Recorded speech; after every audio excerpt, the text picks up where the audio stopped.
Hello lovelies, welcome to Narc Free Formula. My name's Freedom, thank you for joining me. Alright, today's episode is about narcissists in jail.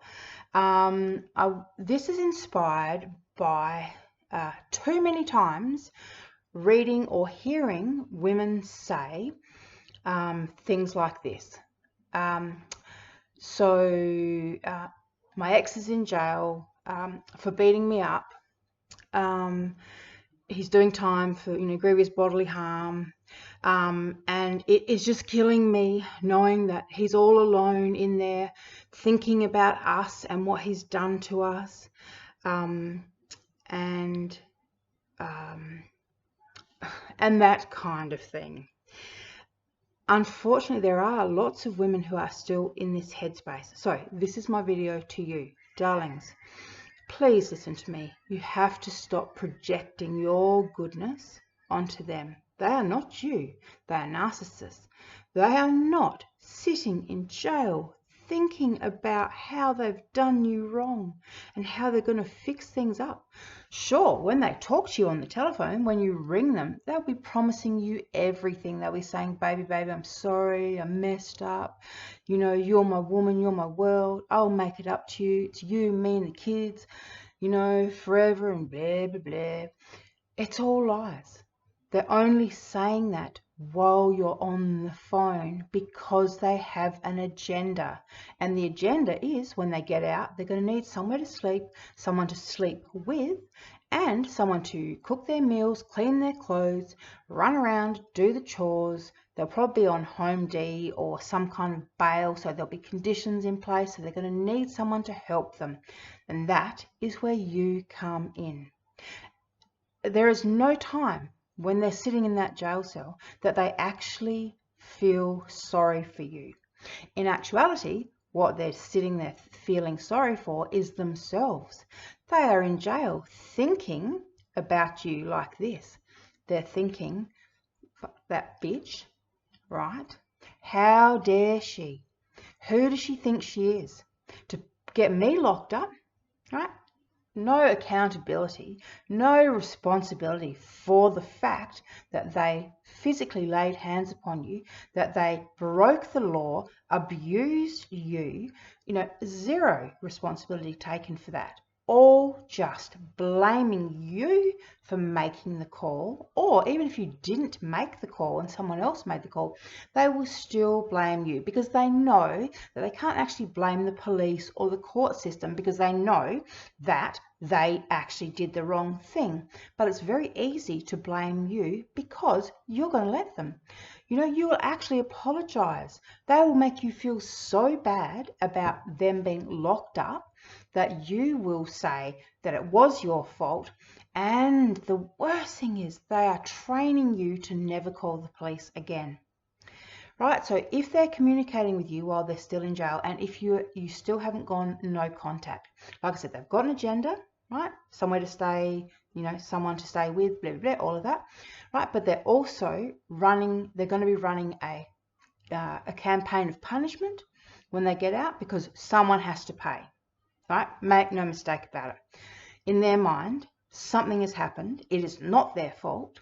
And someone is going to pay for it. And that someone is going to be you because the courts aren't going to pay for it. The police aren't going to pay for it. And anyone who can actually stand up to them, well, they're not going to take them on because they're bullies. By nature, they're bullies. So it's going to be you. And it's coming. They might come out of jail with big smiles, big hugs, Well, hey, you came to pick them up from the jail, That in itself is like they, give you a little bit of a reward. I mean, they're happy to be out, sure. And you're thinking to yourself, oh, yay, they're so happy to see me and we're reunited. They're not thinking about that, darling. They really aren't, right? The fact is, in the narcissist's mind, you've betrayed them, right? They're very black or white about this kind of stuff, which means they're just going to continue to use you for whatever they can get, for whatever they can get you to do, give, be. They're going to use you and they're going to punish you. They're going to find other women. They're going to do it in front of you. They're going to cause as much damage to you as possible. And that is going to be your punishment. But the thing is, darlings, You got to get away from them and their toxic thinking. As I said, they take no responsibility, no accountability. Okay? Grown adults, that's what adults are about. Being responsible for your actions.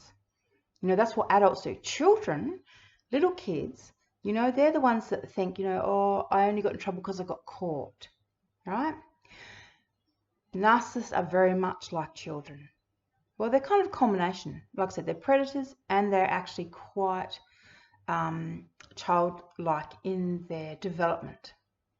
So it's a really nasty and dangerous kind of crossover, to be honest. But anyhow, back to my original point. If you are, if your ex is in jail, it is not your fault that they're in jail. Not at all. If they hadn't broken the law, if they hadn't been physically violent, if they hadn't abused you, hospitalized you, whatever they did to you, if they hadn't done any of that, they wouldn't be in jail. People don't just get put in jail, you know, because their girlfriend says so. It's not how it works, right? So you need to go no contact. This is the perfect time. And they'll be saying to you, I'm all alone. I don't have anyone. You're the only person. You know, it's us. We're family. They're going to be pushing that line hard because they know that it works on you. Plus, also, they've spent so much time in the beginning stages of the relationship mirroring you. So you think that you guys are similar. You guys think alike. You know, so you think because you're mourning and grieving their absence, right? You think that he's doing the same thing, but he's not. He's probably getting head in jail, if not having full sex in jail.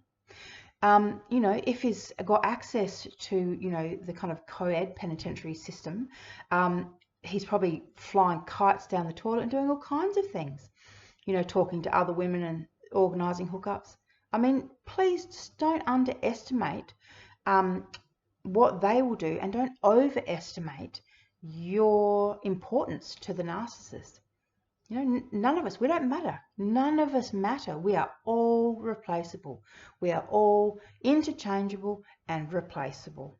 And once you don't do what you're supposed to do, i.e. perform the way they want you to do, you don't have, you're of no value anymore. They're not going to be, you know, you're not going to be friends and things are going to be great. There's not going to, you know, they're not going to be good parents and help you raise the children or whatever. They're just going to be a thorn in your side, literally, for as long as you let them. Okay?